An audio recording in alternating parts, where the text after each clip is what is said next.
할렐루야. 2020년 7월 29일 수요 온라인 예배 나오신 여러분 주님의 이름으로 축복하고 환영합니다. 이 시간 언제나 당신의 음성으로 우리를 인도하시는 주님 앞에 힘차게 박수치면서 함께 찬양하기를 소망합니다. 할렐루야. 주의 음성을 내가 들으니 사랑한단 말일세. 있는 마음으로 주께 가오니 나를 영접하소서. 내가 매일 십자가 앞에 더 가까이 가오니 구세주의 흘린 보배 피로써 나를 영게 하소서. 주여 넓으신 은혜 베푸사 나를 받아주시고 나의 꿈을 주의 뜻같이 되게 하여 주소서.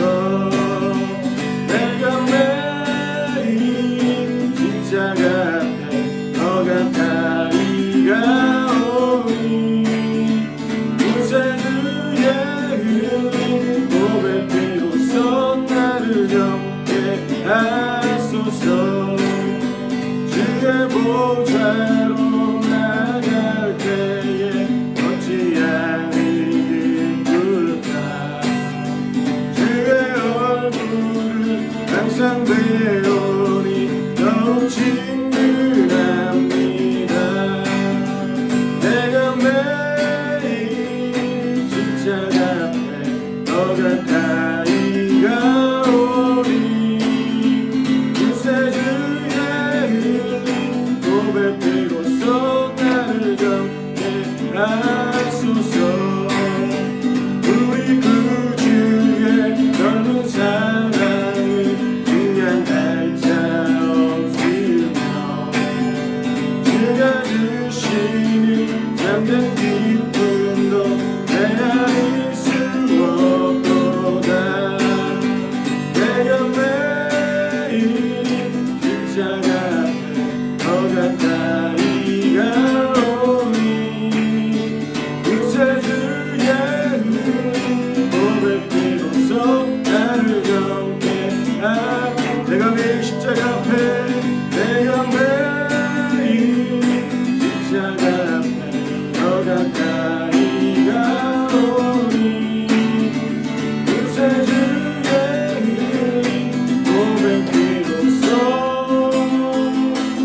나를 영게 하소서. 내가 매일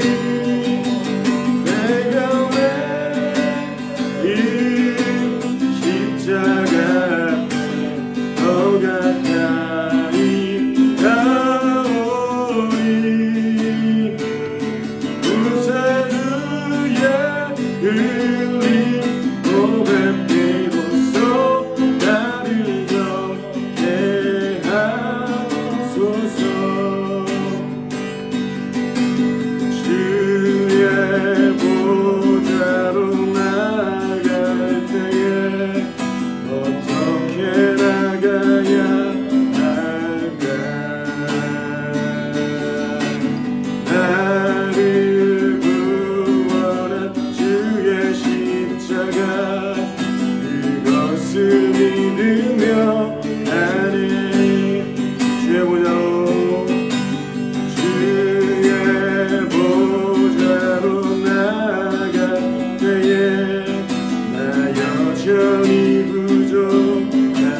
십자가의 보혈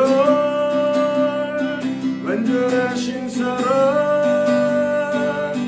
이미 번나가이다. 십자가의 보혈 완전하신 사랑 이미 예배합니다.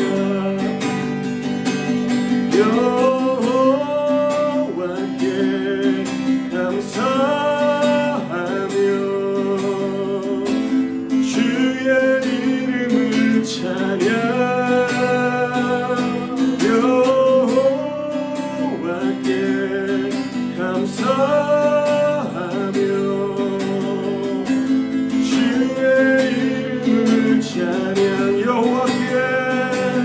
여호와께 감사하며 주의 이름을 찬양. 여호와께 감사하며 주의 이름을 찬양. 아침에 주의 인자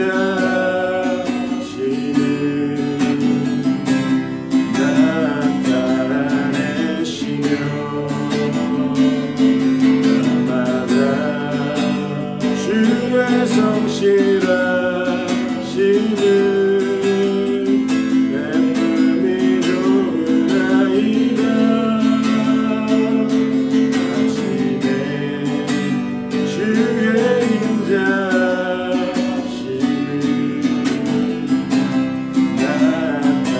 나타내시며 밤마다 주의 성실하심을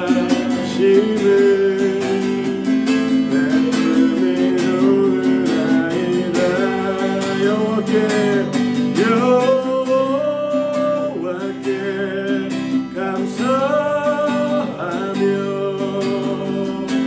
주의 이름을 찬양. 여호와께 감사하며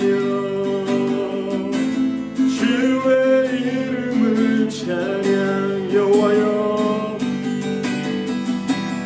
여호와여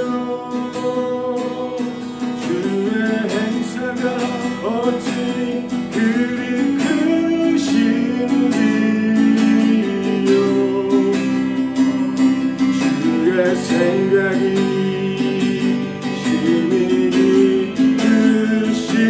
깊으시나이다.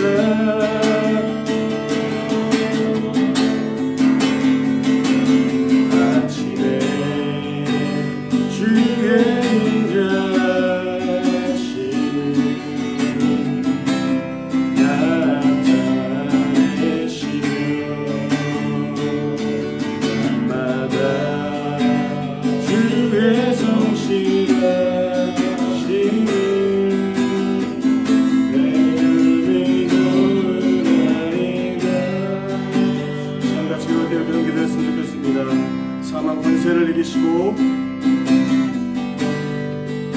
오늘도 나의 생명을 위해서 십자가 지신 주님, 오늘도 주님의 그 길을 따라 걸어갈 수 있는 믿음의 시간 될 수 있도록 하나님 도우시고 함께하여 주시옵소서.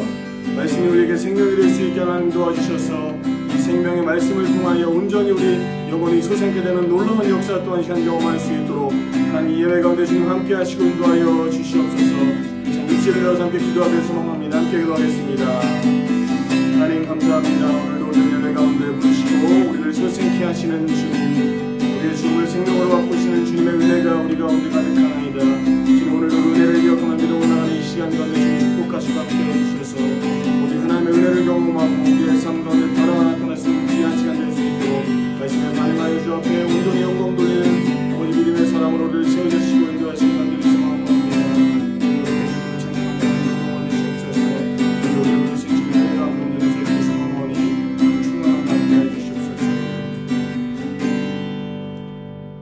십자가에서 죽으심으로 우리에게 생명 생명을 주셨던 것처럼 오늘도 이 예배를 통하여서 주어진 우리의 영혼이 예수님의 십자가 보혈의 말씀을 통하여 생명을 얻고 소생케 되는 놀라운 역사가 나타날 수 있도록 예배 가운데 함께 하시고 인도하여 주시옵소서. 우리의 삶이 오직 주님 바라보길 소망합니다. 지금 이 시간도 성령 충만케 하셔서 성령의 은혜를 경험하고 주님 앞에 온전하게 위로를 얻는 귀한 시간 될 수 있도록 주여 함께하여 주시옵소서. 주께 모든 영광 올려드리며 거룩하신 예수 그리스도의 이름으로 감사하며 간절히 기도드렸습니다. 아멘. 오늘 주신 하나님의 말씀은 히브리서 3장 12절로 19절의 말씀입니다. 형제들아, 너희는 삼가 혹 너희 중에 누가 믿지 아니하는 악한 마음을 품고 살아계신 하나님에게서 떨어질까 조심할 것이요, 오직 오늘이나 일컫는 동안에 매일 피차 권면하여 너희 중에 누구든지 죄의 유혹으로 완고하게 되지 않도록 하라. 우리가 시작할 때에 확신한 것을 끝까지 견고히 잡고 있으면 그리스도와 함께 참여한 자가 되리라. 성경에 일러스되 오늘 너희가 그의 음성을 듣거든 경노하시게 하던 것 같이 너희 마음을 완고하게 하지 말라 하였으니, 듣고 경노하시게 하던 자가 누구냐? 모세를 따라 애굽에서 나온 모든 사람이 아니냐? 또 하나님이 40년 동안 누구에게 노하셨느냐? 그들의 시체가 광야에 엎드러진 범죄한 자들에게가 아니냐? 또 하나님이 누구에게 맹세하사 그의 안식에 들어오지 못하리라 하셨느냐? 곧 순종하지 아니하던 자들에게가 아니냐? 이로보건대 그들이 믿지 아니함으로 능히 들어가지 못한 것이라. 아멘. 오늘은 오늘 승리라는 제목으로 주의 말씀 증거하도록 하겠습니다. 계신 자리마다 그리스도와 함께함으로 승리하는 은혜와 축복이 가득하시길 주님의 이름으로 간절히 바랍니다. 들녘의 벼가 노랗게 익어가는 가을에 참새 가족이 논에 추수하러 갔습니다. 거의 도착할 즈음에 깜짝 놀란 아들 참새가 아빠 참새에게 말했어요. 아빠, 논에 사람이 있어요. 그거 사람 아니다. 어떻게 아세요? 손을 봐봐. 아들 참새는 아빠의 말대로 열심히 그 논에 있는 사람의 손을 보았습니다. 근데 아무리 뚫어져게 바라봐도 그냥 손인 거예요. 그래서 아빠에게 말합니다. 아빠, 그냥 손이에요. 아들, 손에 휴대폰이 없잖아. 그러니 허수아비다. 누가 지어낸 이야기인지는 모르지만 굉장히 설득력 있습니다. 불과 20년 전만 해도 휴대폰은 소수의 사람들이 사용하는 물건이었습니다. 그런데 지금은 거의 모든 사람들이 사용하고 있습니다. 사람들이 밥을 굶은지언정 손에서 휴대폰을 놓지는 않습니다.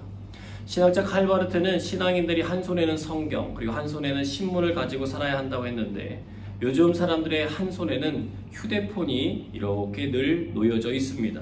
그럼 다른 한 손에는 무엇이 담겨 있을까요? 시간이 갈수록 과학기술의 발달로 인해 휴대폰 배터리의 기능이 향상되고 있습니다. 하지만 그 속도만큼이나 휴대폰에서 사용하는 수많은 앱들의 소모량도 늘어나고 있어요. 분명히 전보다 더 좋아진 것 같은데 사용하다 보면 배터리가 늘 부족함을 느낍니다. 그래서 사람들의 다른 한 손에는 휴대폰 충전기가 놓여져 있습니다. 휴대폰의 배터리가 부족한 순간 사람들은 바쁘게 찾아 움직입니다. 휴대폰을 살리기 위해서입니다. 충전을 100% 해도 하루를 거의 버티기 힘든 세상에 우리는 살고 있습니다. 그래서 우리는 휴대폰을 매일마다 충전하고 있는 상황입니다. 그런데 여러분, 우리의 영혼도 충전이 필요함을 알고 계십니까? 휴대폰 배터리의 양이 줄어드는 것처럼 우리 영혼의 배터리도 양이 줄어드는 것을 볼 수 있다면 참 좋을 텐데, 안타깝게도 그것은 잘 눈에 보이질 않습니다. 영적인 센스가 개발되신 분들은 그나마 자신의 영적인 상태를 늘 체크하고 그것이 떨어질 때마다 충전하기 위하여 애쓰는데, 그렇지 않은 많은 분들은 자신의 영적인 상태가 어떤지 잘 살피지 못하는 상황에 처할 때가 많습니다. 육체도 때가 되면 에너지가 되는 식사를 해줘야 하는 것처럼 영혼도 그 에너지가 되는 하나님의 말씀을 먹어야 합니다. 예수님도 이 부분에 대해서 중요함을 몸소 보여주셨습니다. 예수님께서 공생의 사역을 하시기 앞서서 광야에 나가서 40일 동안 금식하며 기도하신 다음에 사단이 방문해 3가지 시험을 하게 되는데, 그 첫 번째가 바로 이 먹는 것에 관련된 것이었습니다. 배고픔에 지쳐있는 예수님에게 돌들을 명하여 떡덩이가 되게 하라고 유혹했습니다. 우리는 그렇게 할 능력이 없기 때문에 시험거리가 아니지만 그렇게 할 수 있는 능력이 계신 예수님께는 그것이 시험이었습니다. 예수님은 그 시험을 신명기 8장 3절에 있는 말씀으로 이기셨어요. 마태복음 4장 4절입니다. 예수께서 대답하여 이르시되 기록되었으되 사람이 떡으로만 살 것이 아니요 하나님의 입으로부터 나오는 모든 말씀으로 살 것이라 하였느니라 하시니 아멘. 모든 시대의 사람들이 유념하여 들어야 할 하나님의 말씀입니다. 신명기 8장 3절에 나오는 그 말씀의 배경을 이해하는 것이 도움이 되는데요. 모세가 지난 40년 동안의 광야 생활을 회상하면서 한 말입니다. 40년 동안 하루도 거르지 않고 만나를 백성들에게 공급해 주신 하나님을 기억하라는 것입니다. 일부 사람들은 혹시나 내일은 이 양식이 사라질까 걱정이 되어서 하나님의 말씀을 따르지 않고 내일 분량까지 챙겼습니다. 결과는 어떻게 됐습니까? 곰팡이가 나고 먹지 못하게 되어 버리게 되었어요. 하지만 안식일을 지키게 하시기 위하여 6일째 되는 날에 거둔 이틀째 양식은 하나도 상하지 않고 먹을 수 있게 하셨다는 거예요. 이 과정을 통해서 하나님께서는 이스라엘 백성은 물론 모든 인류에게 말씀하고 계십니다. 매일마다 하나님께서는 우리에게 먹을 영혼의 양식을 이미 준비하셨고 보내주신다는 것입니다. 문제는 사람들이 눈에 보이는 육체의 허기짐과 휴대폰의 배터리 방전은 알아채면서도 영혼 가운데 있는 허기짐과 방전에는 너무나도 신경 쓰지 않는다는 것입니다. 여러분, 정말 중요한 것을 돌보지 못하게 만드는 것이 우리의 대적인 사단의 전략입니다. 사단은 우리 인생의 가장 중요한 분이신 하나님을 우리의 인생 가운데 뒷전으로 물러나게 만듭니다. 관계보다는 일이 우선이 되게 만들고 사람보다는 재물이 우선이 되게 합니다. 분명 일과 재물 모두 다 소중한 것들입니다. 그러나 관계와 사람이 더 중요하다는 것을 우리는 배워서 알고 있습니다. 우리의 인생의 목표 너무나도 중요합니다. 우리의 삶 정말 중요합니다. 그러나 그것이 하나님보다 중요할 수는 없다는 것입니다. 우선순위의 문제인 거죠. 우리가 신이 아니기 때문에 그렇습니다. 우리는 마지막 날에 하나님 앞에 모두 다 서서 심판을 받게 될 것이기 때문에 그렇습니다. 우리 믿는 사람들은 목표가 분명한 사람들입니다. 죽으면 끝인 줄 아는 사람들이 있습니다. 죽어도 다시 다른 모습으로 환생한다고 믿는 사람들이 있습니다. 그런데 우리는요, 죽음에 대한 정의가 다릅니다. 우리는 히브리서 9장 27절에 나오는 죽음에 대한 공식을 받아들인 사람입니다. 한 번 죽는 것은 사람에게 정해진 것이요 그 후에는 심판이 있으리니 아멘. 사랑하는 여러분, 그날을 준비하시길 바랍니다. 그날은 어떻게 해요? 도적과 같이 우리에게 오신다라고 말씀해 주셨습니다. 도적은 사람들에게 자신이 언제 온다라고 말하는 법이 없습니다.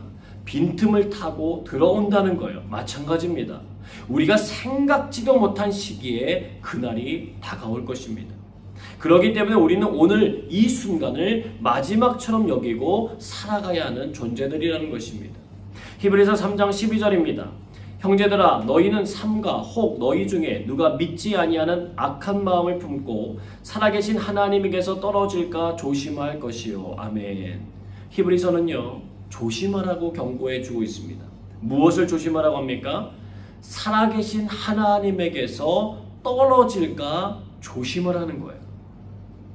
지금 이 말은 믿음이 없는 사람들에게 하는 말이 아닙니다. 믿는 사람들에게 하는 말씀이에요. 우리나라 사람들의 자녀 교육열은 세상 어디에 가져다 놓아도 뒤처지지 않습니다. 저도 어렸을 때부터 한석봉 어머니에 대한 이야기를 들으면서 자라난 세대입니다. 한석봉이 10년을 계획한 공부를 3년 만에 마치고 집에 돌아오니까 어머니는 좋아하기는커녕 내기를 하죠. 불을 끄게 하고 어머니는 떡을 썰고 석봉은 글을 쓰게 만듭니다. 생각해 본 적도 없고 준비도 안 되어 있었으니 결과는 눈에 보듯 선한 거죠. 물론 어머니는 그런 일을 예상한 것은 아니겠지만 그동안 손으로 익힌 자신의 떡썰기에 자신이 있었습니다. 불을 밝힌 후 석봉은 할 말을 잃었고 어머니는 그를 다시 돌려보낸 거예요. 그는 돌아가서 그날 밤의 일을 잊지 않으며 다급하게 공부하기보다는 깊이 있게 공부하기 시작했고 교만하기보다는 겸손한 태도로 공부하기 시작했습니다. 그리고 당대의 명필이 되죠. 그런데 교육이라면 둘째가 되는 게 싫은 민족이 또 있어요. 누구일까요? 유태인입니다. 그들은 자녀를 이렇게 교육시킵니다. 어느 날 영리한 여우 한 마리가 바닷가에 갔습니다. 여우는 동물 중에서 머리가 좋다고 인정받고 있었습니다. 여우는 물고기들에게 말하는 거예요. 물고기 여러분, 바닷속은 위험하니까 물에 올라와서 우리 함께 살아요. 어부들이 그물을 쳐서 여러분들을 잡으려고 해요. 또 큰 고기들이 여러분을 잡아먹으려고 해요. 그런데 육지에 올라오면 그런 걱정할 필요 전혀 없어요. 물고기 대표들이 모여서 그 말을 가지고 회의를 하기 시작합니다. 여우는 머리가 영리하니까 일리가 있다는 주장부터 바닷속에 사는 것이 위험하기는 하지만 지금까지 잘 살아오지 않았느냐 이러면서 반대 의견도 분분했어요. 그러나 오랜 시간 논의한 끝에 여우의 제안을 거절하기로 결정합니다. 저녁 식탁에서 이 이야기를 자녀들에게 들려준 유태인 아버지가 자녀들에게 이렇게 물어요. 물고기가 물에서 나오면 어떻게 될까? 그러면요, 자녀들은 기다렸다는 듯이 대답합니다. 육지에 올라오면 말라 죽어요. 바로 그거야. 유태인은 유태인으로서 살아야지. 유혹이 있다고 하더라도 유태인이라고 하는 것을 저버리면 안 된단다. 자신들이 누구인지를 심어준다는 거예요. 오늘 이 서신을 받고 있는 히브리인들은 그런 교육을 받아온 사람들입니다. 하나님으로부터 떨어지지 않도록 조심하라고 하는 말은 하나님 떠나면 죽는다는 말이에요. 그들은 하나님의 선택받은 민족이라고 하는 정체성이 분명한 사람들이었습니다. 그런데 오늘 성경은 하나님 앞에 수식어가 있어요. 살아계신 하나님이라는 거예요. 오늘 저는 이 설교를 듣고 있는 여러분에게 질문하겠습니다. 여러분이 믿고 계신 하나님은 어떤 하나님이십니까? 살아계신 하나님입니까? 죽어 계신 하나님이십니까? 여러분이 정말 하나님이 살아계신다고 믿는다면 자연스럽게 많은 것들의 변화와 행동들이 바뀌게 될 것입니다. 하나님께 붙어 있어야 합니다. 하나님의 품 안에 거하기 위해 힘써야 합니다. 사랑은 동사형이기 때문에 그렇습니다. 오늘 진행되는 것이 중요합니다. 과거에 사랑 안 해본 사람 없습니다. 중요한 것은 현재 사랑하고 있느냐는 것입니다. 가족이 함께 살아가죠. 그러나 함께 살아간다고 해서 가까이 있는 것 아닙니다. 육체적으로는 가까이 있을지 몰라도 마음의 거리는 먼 경우들이 생길 수 있습니다. 그렇게 되지 않기 위해서 사람들은 오늘날도 부단히 애를 쓰는 거예요. 서로에게 사랑을 고백해주기도 하고 서로의 상황을 이해하거나 헤아리고 또 돌봐주려고 애쓰는 것입니다. 마찬가지예요. 우리는 분명 믿음이 없는 사람들과는 달리 하나님과 육체적인 거리가 굉장히 가깝습니다. 교회 예배도 드리고 말씀과 기도 생활도 그들보다 더 열심히 하기 때문에 그렇습니다. 그러나 더 중요한 것은 하나님과의 영적인 거리인 것입니다. 떨어진다라고 쓰여진 단어는 배교를 의미하는 영어 단어의 어원이 되는 단어입니다. 떨어진다는 말은 버리고 간다는 말이에요. 멀리 한다는 말입니다. 실수나 불가항력적인 힘 때문에 떨어진 것이 아닙니다. 스스로 선택했다는 거예요. 사람들이 간혹 말합니다. 나는 어쩔 수가 없었어. 살기 위해 이렇게 선택할 수밖에 없었어. 그런데 이 말은요, 도덕적인 책임을 도피하기 위한 자기 합리화일 뿐입니다. 얼마든지 선한 양심을 따라 다른 선택을 할 수 있었습니다. 신앙생활도 마찬가지라는 거예요. 여러분, 하나님을 버리지 마시길 바랍니다. 하나님을 멀리하지 마십시오. 하나님과 떨어지지 마십시오. 어쩔 수 없었다는 합리성에 내 자신을 내맡기지 마시길 바랍니다. 죄를 지어 법정에 서 있는 사람들을 보십시오. 교도소에 수감되어 있는 사람들을 보십시오. 물론 누명을 쓰고 잘못된 판결을 받아 들어가는 사람들도 간혹 있지만 대부분은 자신의 잘못된 선택을 한 결과에 대한 책임을 지기 위하여 그 자리에 있는 것입니다. 그런데 그 사람들도 변호하는 과정에서 자신이 그럴 수밖에 없는 사실로 그 사건들에 대한 책임을 벗어던지기 위해서 노력을 많이 해요. 마찬가지예요. 지옥에 떨어지는 사람들은요, 이유나 변명거리가 없는 사람들 아닙니다. 다 자기만의 합리적인 이유와 상황들이 있어요. 하나님께 선택되었지만 버림받은 대표적인 왕 사울도 한번 보세요. 그는 하나님의 기름 부음을 받아서 예언도 했고 겸손하기로 소문난 왕이기도 했습니다. 그러나 하나님의 말씀을 따라야 하는 결정적인 순간에 자신의 촉을, 자신의 센스를, 자신의 생각을 더 의지했다는 거예요. 그리고 그 마음의 동기를 하나님께서 사무엘 선지자를 통해서 깨우치게 할 때에도 그는 항상 변명을 늘어놓기에 바빴습니다. 그건 아담과 하와도 마찬가지죠. 하나님께서 책임을 물으니까 아담은 하나님께서 내게 주신 하와 때문에 먹게 되었다라고 대답하고, 하와는 뱀이 자신을 유혹해서 먹게 되었다라고 대답합니다. 누구도 책임지려 하지 않고 벗어나기 위해서 변명만 늘어놓았어요. 이스라엘 백성들이 광야에 있을 때 불기둥, 구름기둥, 만나와 메추라기를 경험하게 하셨지만 여전히 하나님을 대적하는 변명거리들은 계속해서 생겨났습니다. 즉 오늘 말하고 있는 떨어짐이라고 하는 것은 백성들 안에 도사리고 있는 자기 합리화와 완고함에 대해서 말해주는 거예요. 그렇다면 이것에 대한 하나님의 처방은 무엇일까요? 첫째는 그 개인에게 12절의 말씀처럼 조심하라고 경고해 주시는 것입니다. 가볍게 여기지 말라는 거예요. 방심하면 하나님과 떨어질 수가 있으니까 긴장을 늦추지 말라는 것입니다. 두 번째는 무엇일까요? 히브리서 3장 13절에 나옵니다. 오직 오늘이라 일컫는 동안에 매일 피차 권면하여 너희 중에 누구든지 죄의 유혹으로 완고하게 되지 않도록 하라. 아멘. 믿음의 공동체가 대안이라는 거예요. 하나님께서도 우리의 연약함을 아시거든요. 그래서 그것을 돌보시기 위하여 공동체를 만들어 주셨습니다. 믿음의 공동체가 할 일은 무엇인가 하면 매일 피차 권면하는 거예요. 무엇을 권면하는 것입니까? 죄의 유혹으로 인해서 그 마음이 완고하게 되지 않도록 도와주라는 거예요. 무뎌진다는 말을 여러분 들어보셨을 것입니다. 사람이요, 처음 죄를 지을 때는 막 가슴도 막 조마조마하고 걱정과 근심이 많아지는데 몇 번 습관적으로 그 죄를 짓다 보면 그것이 가볍게 여겨지기 시작합니다. 마치 칼이 자꾸만 사용하다 보면 무뎌지는 것처럼 영적인 민감성도 자꾸만 무뎌지기 시작한다는 거예요. 그러면서 점차적으로 죄를 치우지 않고 인생 가운데 쌓아가기 시작합니다. 죄는요, 암덩어리 같아서 쌓여지고 굳어지는 습성이 있어요. 우습게 여겼던 하나의 죄의 씨앗이 점차적으로 우리의 몸 전체와 영혼 전체를 굳어지게 만들어요. 그래서 하나님께서 무슨 말씀을 하셔도 반응하지 않습니다. 이것을 막기 위하여 하나님은 디톡제를 우리의 곁에 두셨다는 거예요. 바로 믿음의 공동체인 것입니다. 히브리서가 기록될 당시에는 기독교인들을 향한 핍박이 있던 시대였어요. 교회 다닌다고 해서 사람들이 우러러보거나 존경하는 세상이 아니고 이상한 사람 취급하던 시대였습니다. 신고해서 감옥에 가게 하거나 죽게 만드는 세상이었습니다.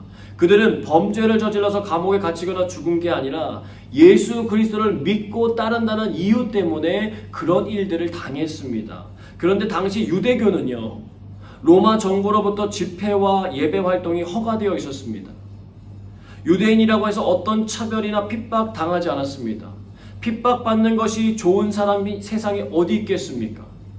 고난 속에 힘겨워하는 그리스도인들에게 유대인들이 강력하게 가서 회유를 하고 있는 상황인 것입니다. 타이밍이 정말 좋아요.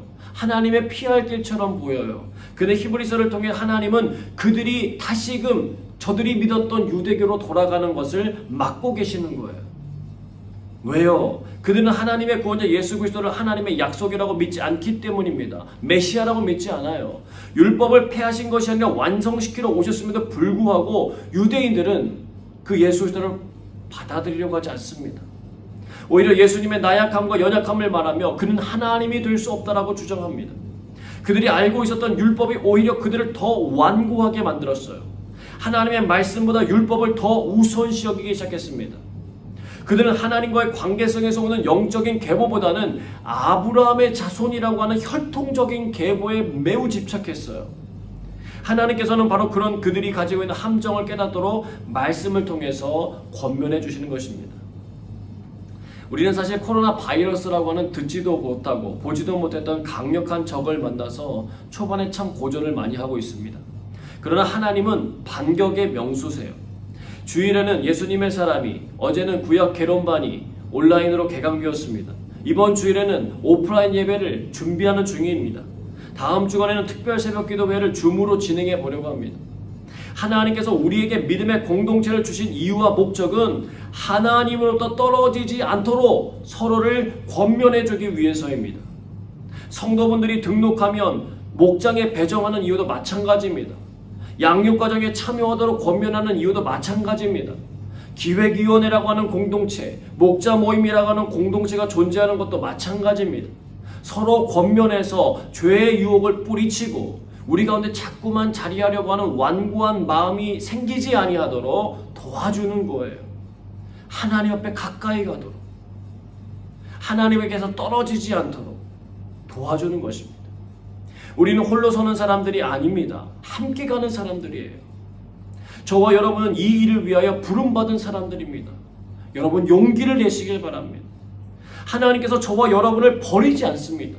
힘을 내라고 하시는 거예요. 이길 수 있다라고 말씀하시는 것입니다. 그런데 내일 하라고 하지 않아요. 주님의 음성은 항상 오늘이에요. 오늘 할 수 있는 권면의 기회를 놓치지 말라는 거예요. 죄가 성도들을 무너뜨리지 못하도록 오늘 우리는 하나님의 축복의 통로가 되어야 된다는 거예요. 서로가 서로 하나님과 가까워질 수 있도록 권면해 주라는 거예요. 그것이 우리의 살 길이기 때문입니다. 여러분, 복을 찾아다니는 것과 복이 우리에게 찾아오는 것은 전혀 다른 것입니다. 우리들은 복을 찾아다니는 성도가 되기보다는 하나님을 붙잡고 주어진 헌신의 자리와 기회들을 잘 감당할 때에 복이 찾아오는 것을 경험하는 축복을 누리시기를 바랍니다. 이스라엘 백성들이 바벨론에 잡혀갔을 때요, 그들은 자신들이 섬기는 하나님이 사라졌다고 느꼈어요. 실제로 바벨론 사람들은요, 자신들의 신이 여호와 하나님을 이겼다라고 자랑하고 선언했습니다. 근데 성경을 통해서 우리가 아는 것처럼 바벨론은요, 그저 하나님의 이스라엘 백성을 향한 심판의 도구였을 뿐이에요. 믿는 자들이 제대로 신앙생활하지 않았기 때문에 찾아온 아픔과 고난의 역사였습니다. 하나님께서는 예수 믿지 않는 사람들이 구원받고 주 앞에 돌아오기를 강력하게 원하시는 분이십니다. 근데 그 일이 이루어지기 위해서 예수 믿는 우리들이 예수 믿는 사람답게 잘 살아내 주기를 원하세요. 여러분, 코로나 기간 동안에요, 예수 안 믿는 분들이 우리 예수 믿는 사람들을 눈여겨보고 있다는 거 아십니까? 예수를 사랑한다고 하는 우리들이 어려운 순간 어떤 것을 선택하는지 바라보고 있습니다.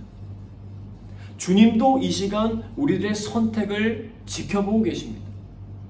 그리고 이 순간에도 주님이 기뻐하시는 일들을 위하여 애쓰고 힘쓰는 이들을 통해 주의 구원 사역을 계속해서 이끌어가고 계십니다. 목자분들에게 예배 참석에 대한 권면을 들으시면 여러분 안에 감사함이 일어나셨으면 좋겠어요. 이 세상 천지에서 여러분에게 누가 그런 권면을 하겠습니까? 하나님께서 그들을 통해 하시는 권면입니다. 예배드리는 것을 싫어하는 존재는요, 한 존재밖에 없어요. 사단입니다. 사단은요, 수단과 방법을 가리지 않고 우리가 하나님 앞에 예배자로 서는 것을 방해해요. 물론 예배 자리에 나오는 것만이 예배자인가? 그건 아니에요. 온라인 예배로 또 얼마든지 예배 드릴 수 있습니다. 바벨론에 끌려갔던 다니엘은 성전을 잃어버렸잖아요. 모일 곳도 없었어요. 그러나 그는 하루 3번 예루살렘 성전을 향하여 창문을 열어놓고 하나님 앞에 기도하며 예배자의 자리를 지켰습니다. 놓치지 않았어요. 그는 출세하여서 총리가 되었어도 그 방법은 변하지 않았습니다. 사자굴에 들어간다 하더라도 그는 그 자리를 목숨처럼 지켰다는 거예요. 하나님은 살아계신 분이고 가장 위대하신 분이기 때문에 그렇습니다. 그런 마음으로 얼마든지 드릴 수 있다는 거예요. 그러나 한번 여러분 스스로를 돌이켜 보십시오. 예배 드리려고 하는, 나오려고 하는 그런 마음 가운데, 주저하는 마음 가운데 혹여라도 하나님에 대한 게으름이나 혹은 완고함이 자꾸만 나의 인생을 방해하고 하나님께로 나오는 것을 주저하게 한다면 여러분 어서 속히 그 자리를 탈출하시기 바랍니다. 그 평안함의 자리는 여러분도 모르게 죄의 깊은 곳으로 여러분들을 끌고 가는 자리이기 때문에 그래요. 히브리서 3장 14절입니다. 우리가 시작할 때에 확신한 것을 끝까지 견고히 잡고 있으면 그리스도와 함께 참여한 자가 되리라. 아멘. 여러분들이 주님 앞에 믿음으로 결단하고 시작했던 일들을 붙드셔야 합니다. 언제까지요? 끝까지입니다. 포기하지 말라는 거예요. 여러분들에게 찾아오는 사단의 괴계가 아무리 세다고 하더라도요, 하나님의 사랑보다 강할 수는 없어요. 히브리서가 기록될 당시 사람들이 하나둘 교회 모임에서 이탈하려고 하는 경향이 있었습니다. 그럴 수밖에 없죠. 모이면 잡혀갈 수 있는 상황이 많았기 때문에 그렇습니다. 그런 그들에게 주님은 야, 그럼 너희들 흩어져서 조용히 홀로 신앙생활하라고 권면하지 않으셨습니다. 히브리서 10장 23절로 25절 말씀입니다. 또 약속하신 이는 미쁘시니 우리가 믿는 도리의 소망을 움직이지 말며 굳게 잡고 서로 돌아보아 사랑과 선행을 격려하며 모이기를 피하는 어떤 사람들의 습관과 같이 하지 말고 오직 권하여 그날이 가까움을 볼수록 더욱 그리하자. 아멘. 어떻게든 모이라는 거예요. 바알과 아세라 신상을 섬겼던 제사장 850명을 한순간에 제압하고 죽였던 엘리야가 홀로 섰다고 생각하는 순간 이세벨의 말 한마디로 인하여 죽을 뻔했다라고 하는 것을 여러분 잊지 마십시오. 하나님은 바알에게 무릎 꿇지 않는 자 7,000명이 남겨져 있다고 하시면서 엘리야에게 힘을 북돋아 주셨습니다. 두세 사람이 모인 곳에 함께 하겠다고 하신 주님의 음성을 귀담아 들어야 합니다. 하나님과 떨어지지 않도록 돕는 신앙의 공동체 사람들과 함께 오늘도 다시금 우리는 손을 잡고 일어나야 합니다. 주님은 오늘도 우리가 승리하기를 원하시거든요. 그래서 우리를 홀로 두지 않으십니다. 주님 오실 날을 바라보며 우리는 함께 가야 하는 거예요. 그것이 주님의 뜻이며 우리를 이곳에서 만나게 하신 은혜의 손길인 것입니다. 사랑하는 여러분, 코로나 때문에 많이 위축되고 힘든 것 압니다.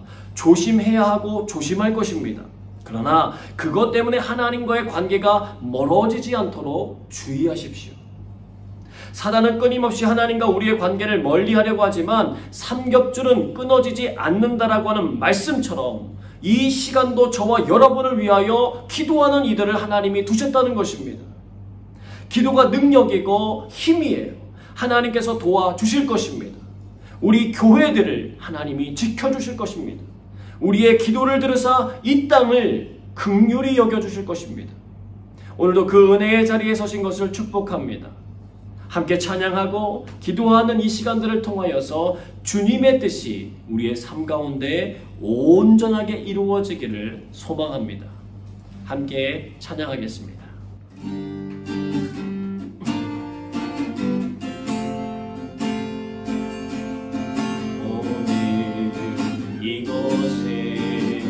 계신 성령님 우리에게 말씀하시고 우리를 가르치소서.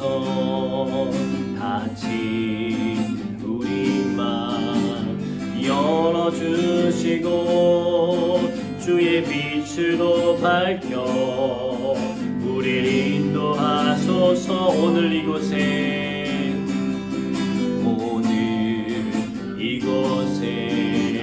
계신 성령님 우리에게 말씀하시고 우리를 가르치소서. 같이 우리 맘 열어주시고 주의 빛으로 밝혀 우리를 인도하소서. 주님보다 앞서지 않고 겸손하게 주님의 말씀 기다리니 주님 손에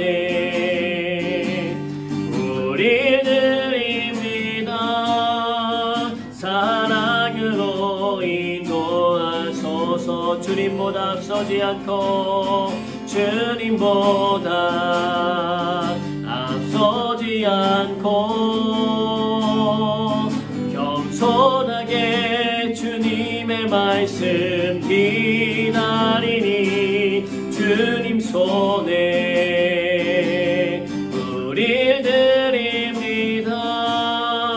사랑으로 인도하소서. 창조하신 모습 이른 우리를, 창조하신 모습 이른 우리를 예수님 닮게 빚으소서.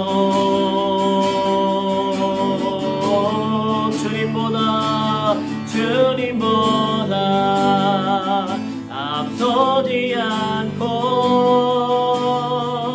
겸손하게 주님의 말씀 기다리니 주님 손에 우릴 드립니다. 사랑으로 인도하소서. 주님보다 앞서지 않고 주님보다 앞서지 않고 겸손하게 주님의 말씀 기다리니 주님 손에 우릴 드립니다. 사랑으로 인도하소서.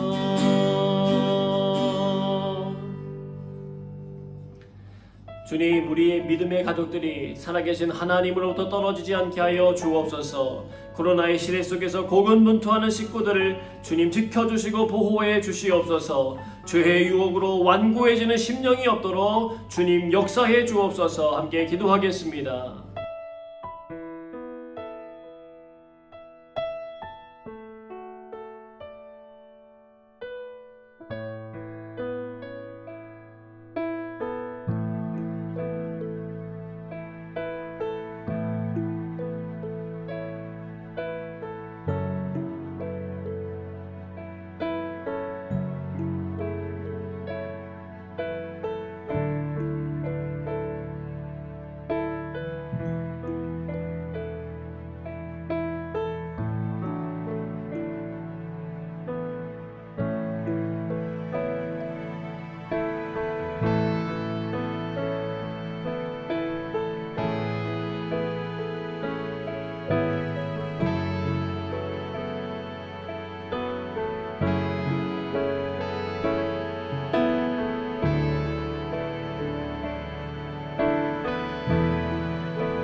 하나님, 오늘도 우리에게 주신 사명을 다하게 하여 주옵소서. 서로가 매일 권면하여 죄의 유혹을 뿌리칠 수 있도록 하나님 인도하여 주옵소서. 우리의 목장들과 양육의 모임들, 여러가지 교회 모든 모임들이 그런 아름다운 공동체를 만들어가는 데 쓰임받게 하여 주옵소서. 함께 기도하겠습니다.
인도네시아 하루메에 있는 우리 핸드리 선교사님 가정, 필리핀에 있는 안정현 선교사님 가정, 말레이시아에 있는 황성호 선교사님 가정에 성령의 기름 부심과 은혜를 더하여 주시옵소서.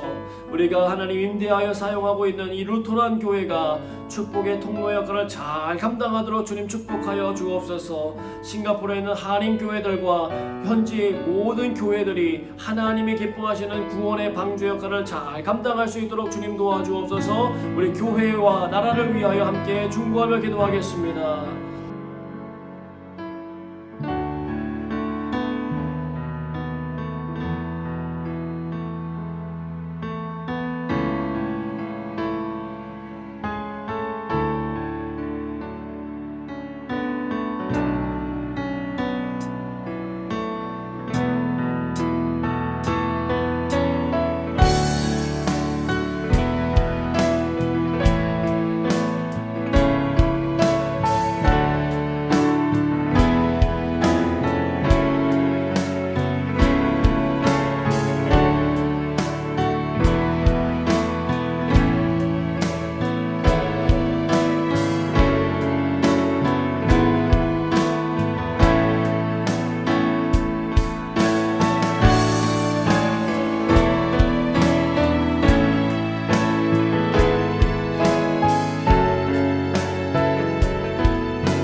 가족과 지인들 중에 예수 그리스도를 모르는 이들이 하나님 구원받는 은혜로 가여 주옵소서.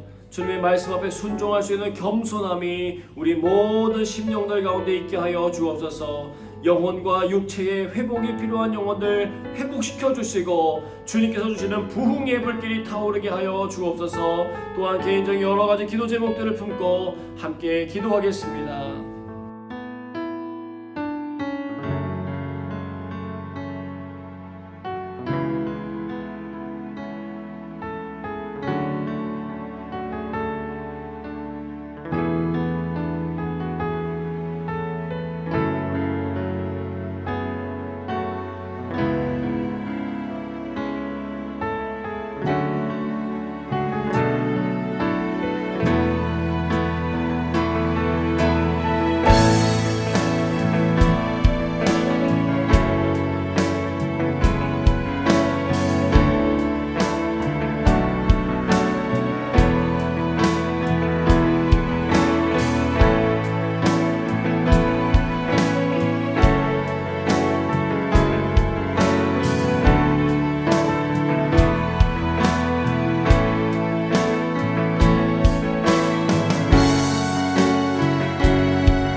이 시간 조용히 주님의 음성을 듣는 기도의 시간을 갖겠습니다.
날마다 우리에게 일용할 양식을 주시는 하나님 감사합니다. 그러나 이 상황들 우리가 견뎌나가는 모든 과정들 속에서도 하나님 우리를 눈동자와 같이 지켜보아 계시고 주의 말씀으로 끝없이 격려하시며 일으켜주시고 회복시켜주시고자 오늘도 일하고 계심을 믿습니다. 거룩하신 하나님, 우리가 죄에서 떠나게 하시고 하나님과의 관계가 멀어지지 아니하도록 하나님 붙들어 주시옵소서. 우리 삶에 성령님 오셔서 우리의 영혼과 육체를 다스려 주시고 하나님의 뜻에 따라 살아갈 수 있는 용기와 믿음이 생겨나도록 주님 도와 주시옵소서. 끝없이 찾아오는 여러 가지 많은 걱정과 두려움과 근심의 문제들을 주님 앞에 내려놓고 십자가 보혈의 능력을 의지하오니 주 예수 그리스도께서만이 주실 수 있는 세상이 줄 수 없는 평안함과 기쁨과 은혜를 받아 누릴 수 있도록 하나님 역사하여 주시옵소서. 이 시대에 하나님 교회를 세워주시고 믿음의 공동체로 싱가포르 영광교회에서 함께 만나게 하신 하나님 감사합니다. 주님의 선한 뜻을 위하여 구별하여 세워주셨사오니 서로가 서로에게 하나님을 바라볼 수 있는 존귀한 형상들이 되게 도와주시고 서로에게 축복의 통로가 되어서 아름다운 믿음의 권면이 있게 하시고 그로 말미암아 우리 교회의 공동체 가운데 주 예수 그리스도의 사랑의 능력이 충만하게 나타나는 것들을 경험하게 도와주시옵소서. 완고하여지지 아니하고 교만하여지지 아니하고 하나님 앞에 겸손함으로 하나님 앞에 수용적인 마음으로 나아가는 저희 모든 사랑하는 식구들 될 수 있도록 인도해 주시옵소서. 여러가지 양육 과정이 시작되었습니다. 양육하는 과정들을 통하여서 하나님의 살아계심을 경험하고 하나님과 더욱더 친밀해지는 은혜의 시간을 될 수 있도록 인도하여 주시옵소서. 오프라인 예배를 준비합니다. 준비하는 손길들 순조롭게 진행될 수 있도록 인도하여 주시고 만남 속에 역사하시는 하나님의 능력과 은혜를 경험하는 시간 되게 도와주옵소서. 또한 여러가지 사정으로 함께 참여하지 못하는 손길들도 있습니다. 하나님 그들을 긍휼히 여겨주시고 하나님 어루만져 주시며 하나님이 주시는 위로와 격려와 새 힘이 나타날 수 있도록 붙들어 주시옵소서. 하나님 우리의 인생 가운데 필요한 모든 것을 때를 따라 공급하시는 하나님을 믿습니다. 믿음이 없이는 하나님을 기쁘시게 못하나니 하나님께 나가자는 반드시 그가 계신 것과 그가 자기를 찾는 자들에게 상 주시는 이심을 믿어야 한다고 하셨사오니 하나님 앞에 머물므로 하나님이 주신 복을 받는 저희 모두가 될 수 있도록 하나님 인도해 주옵소서. 구원의 통로 사역을 잘 감당하는 저희 모든 심령이 될 수 있도록 인도하여 주시옵소서. 하나님 한국에 오고 가는 모든 손길들 주님 안전하게 지켜주시고 하나님이 함께 하심으로 말미암아 그 어디나 천국의 삶을 살아가는 우리 모든 성도들 될 수 있도록 하나님 함께해 주옵소서. 힘들 때 어려울 때마다 서로를 위하여 기도하는 손길들을 기억하며 힘을 내게 하시고 다시 한번 믿음의 주 온전케 하시는 주님 안에서 큰 회복과 은혜를 경험할 수 있도록 함께하여 주옵소서. 모든 것 주께 감사드리오며 사랑임하신 예수님의 이름으로 기도드리옵나이다. 아멘. 이제는 우리 주 예수 그리스도의 은혜와 하나님 아버지의 사랑하심과 성령의 역사하심이 주님 앞에 순종함으로 겸손함으로 나가고자 하시는 모든 성도들 가운데 함께하사 주의 나라와 은혜를 구하는 삶을 살게 하시기를 주님의 이름으로 간절히 축원하옵나이다. 아멘.